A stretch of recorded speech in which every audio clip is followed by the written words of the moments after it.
அதே மாதிரி மாணிக்கவாசக பெருமான் 1000 நாமம், ஓர் உருவம் ஓர் நாமம் இல்லாதவனுக்கு 1000 நாமங்கள் சொல்லி தெள்ளேடம் கொண்டோமோ என்று மாணிக்கவாசக பெருமான் பாடிய அந்த பாடலுடைய அம்சம்தான் அந்த தெலுங்கு கீர்த்தனை. ஆக நம்ம எப்படி இறைவனை வழிபட்டாலும் அது ஒரே அந்த இறைவனைத்தான் போய் சேரும்.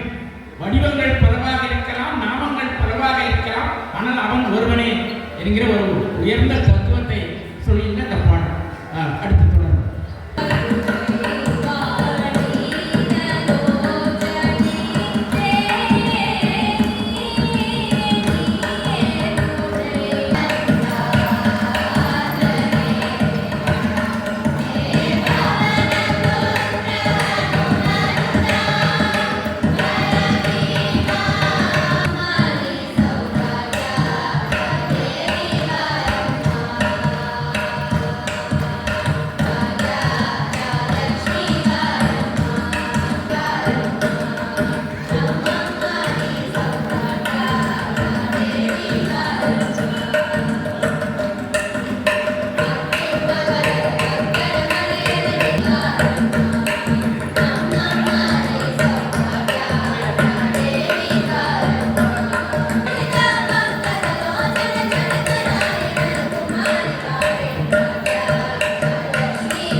காவியம்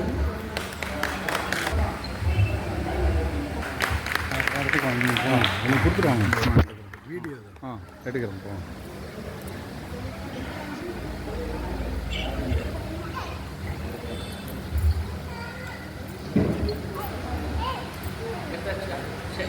மித்ரா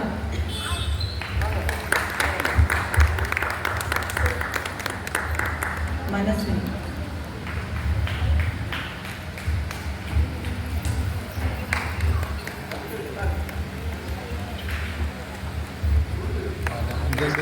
வீடியோவில் அதில் டக்குன்னு வந்தால் இது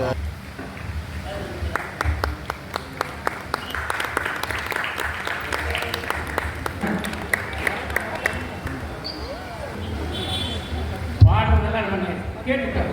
ஆனால் அவருடைய அந்த மிருதகத்தினுடைய காலத்தில் அவ்வளோக்கே ஈடுபட்டு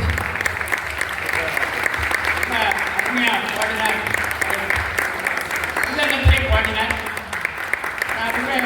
கல்லூரி படிக்கிறாங்க இல்லை, 9th தான் படிக்கிறார். 9வதுலேயே உலக ஞானத்தோடு இருக்கிறார். இன்னும் நிறைய நீங்கள் பல சாதனைகள் படைக்க வேண்டும். வேதாந்தத்துக்கு வாழ்த்து.